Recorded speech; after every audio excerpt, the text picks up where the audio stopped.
Hello guys, welcome back to my channel Vini's voice. இன்றைக்கி நம்ம வந்து ரொம்ப ஒரு டிஃப்ரெண்ட் அண்ட் யூனிக்கான ஒரு ரெசிபி தாங்க ட்ரை பண்ணியிருக்கேன். பொரி வச்சு தான் பண்ணியிருக்கேன். பொரி பக்கோடா அதுதான் ட்ரை பண்ண போகிறோம்.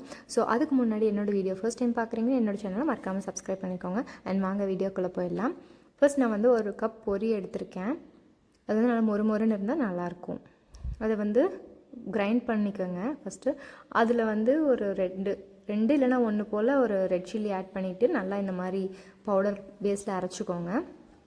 அதுக்கப்புறம் ஒரு பேனில் பொரி அரைச்சது, அதுக்கப்புறம் அரிசி மாவு, உப்பு, மஞ்சள் தூள், அப்புறம் பெப்பர் தூள், அதுக்கப்புறம் கரம் மசாலா, அப்புறம் ஒரு 2 ஸ்பூன் அளவுக்கு கூட நீங்கள் பொட்டுக்கடலை பொடி எடுத்துக்கலாம்.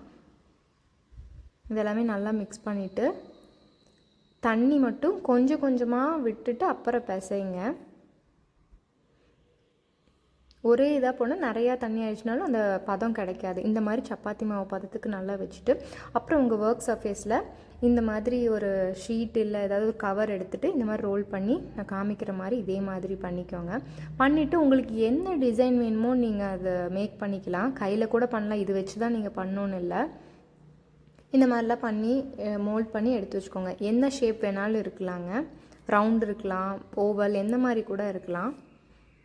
இது எல்லாத்தையும் நல்லா ஃப்ரை பண்ணிக்கோங்க. ஃப்ரை பண்ணி அந்த ஒரு ப்ரௌனிஷ் ஷேட் வர வரைக்கும் நல்லா ஃப்ரை பண்ணிக்கோங்க. ஒரு 1 to 2 minutes ஆகும் இது ஃப்ரை ஆகிறதுக்கு. அவ்வளோதாங்க, சூப்பர் அண்ட் டேஸ்டியான பஃப்டு ரைஸ் பக்கோடா வந்து ரெடி ஆகிடுச்சு. இது ஒரு ஈவினிங் ஸ்நாக்காக உங்கள் குழந்தைங்களுக்குலாம் தாராளமாக கொடுக்கலாம். எந்த ஒரு மசாலாஸ் கூட நான் ஆட் பண்ணாமல் ஹோம்மேடாக தான் செஞ்சுருக்கோம். சரி, நீங்களும் ட்ரை பண்ணி பார்த்துட்டு எப்படி இருந்துச்சுன்னு சொல்லி எனக்கு கமெண்ட் பண்ணுங்கள். ஆனால் அதுக்கு முன்னாடி என்னோட சேனலை மறக்காமல் சப்ஸ்கிரைப் பண்ணிக்கோங்க. அண்ட் ஆல்சோ பக்கத்தில் இருக்க பெல் ஐக்கானை ப்ரெஸ் பண்ணால் தான் நான் போடுற வீடியோஸோட நோட்டிஃபிகேஷன்ஸ் உங்களுக்கு கிடைக்கும். And see you.